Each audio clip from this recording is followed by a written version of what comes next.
رحمت اللہ علیہ درویش تھے دلی کے، بہت سارے لوگ مرید تھے. ایک بڑا خدمت گزار مرید تھا، مزدوری کرتا تھا، غریب تھا. تو 6 بیٹیاں تھیں اس کی. حضرت صاحب کے پاس روز آ کے کہتا حضور بچیوں کے لیے دعا کرے، اللہ کوئی اسباب پیدا کر دے.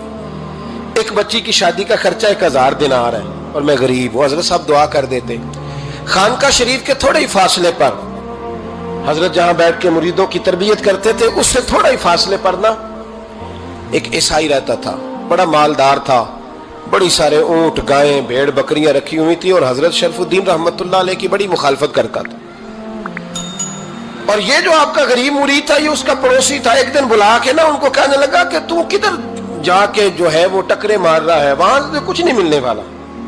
وہ تجھے کیا دیں گے جن کی خانقاہ خود چندے پہ چلتی ہے، مدرسہ چندے پہ چلتا ہے، مسجد چندے پہ چلتی ہے، تیری بیٹی کا معاملہ کہاں حل ہوگا؟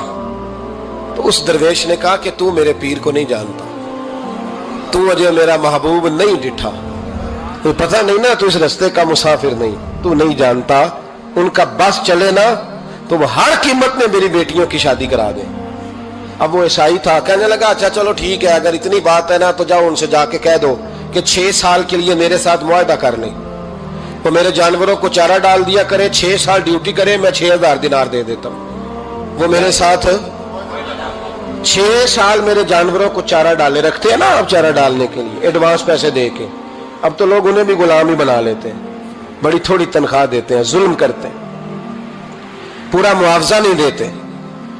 حضرت شیخ شرف الدین کے بارے میں وہ کہنے لگا جا اپنے پیر سے جا کے کہہ کہ میرے جانوروں کو 6 سال چارہ ڈالے، میں 6000 دے دیتا ہوں، تو جو کہتا ہے ہر قیمت پہ جانے کو تیار ہے. اس نے جب یہ بات کی تو مرید نے ناراض ہو گیا، وہ لڑائی ہو گئی، گریبان پکڑ لیا، جھگڑا ہوا، بات بڑی دور گئی. اس طرح کی بات کرتا ہے میرے حضرت کے بارے میں، تیرے جیسے کئی میں وہاں کام پہ رکھا دوں. جب وہ بڑی بحث ہوئی، بات محلے میں، علاقے میں پھیل گئی، دنیا نے سن لی تو شیخ شرف الدین تک بھی پہنچ گئی. اس طرح جھگڑا ہوا ہے. لوگ سو گئے عشاء کی نماز کے بعد.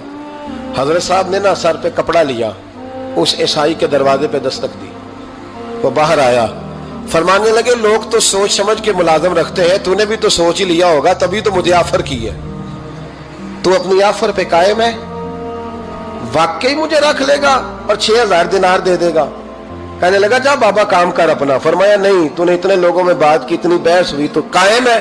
کہنے لگا میں تو قائم ہوں، پر آپ نے نہیں قائم رہنا. فرمایا میں سوچ سمجھ کے آیا ہوں.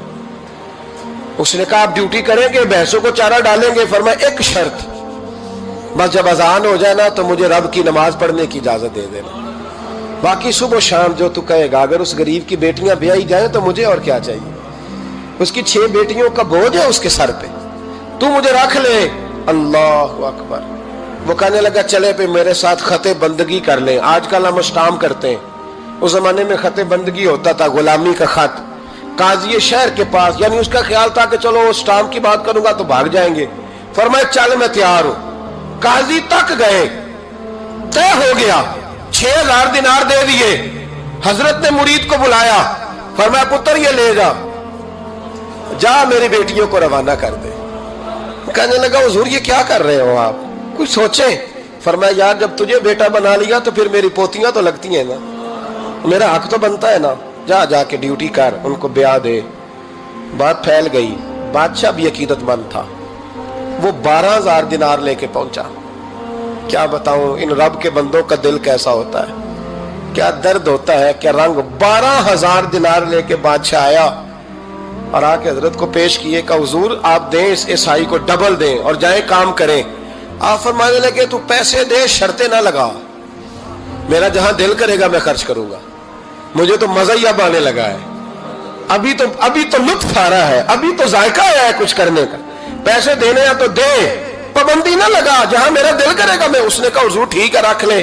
حضرت نے فجر مسجد میں پڑھی، جیب میں 12000 دینار تھے. اعلان فرمایا بھی کسی اور کی بیٹی بھی بیٹھی ہے تو پیسے میرے پاس ہیں. وہ 12000 دینار بھی بانٹ دیا، اور 12000 دینار بانٹ کے نا تو پھر چلے گئے کھیت میں چارہ کاٹنے.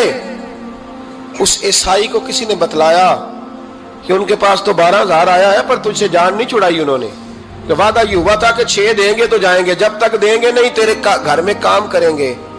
وہ نا چارہ کاٹ رہے تھے. حضرت صاحب تو وہاں پہنچ گیا، دور جا کے کھڑا ہو گیا، کہنے لگا بابا پہلے تو میں نے مسلمانوں کے اخلاق سنے تھے، اب تو میں نے دیکھ بھی لیے، پر یہ بتا جب 12,000 آیا تھا جان کیوں نہیں چھڑائی؟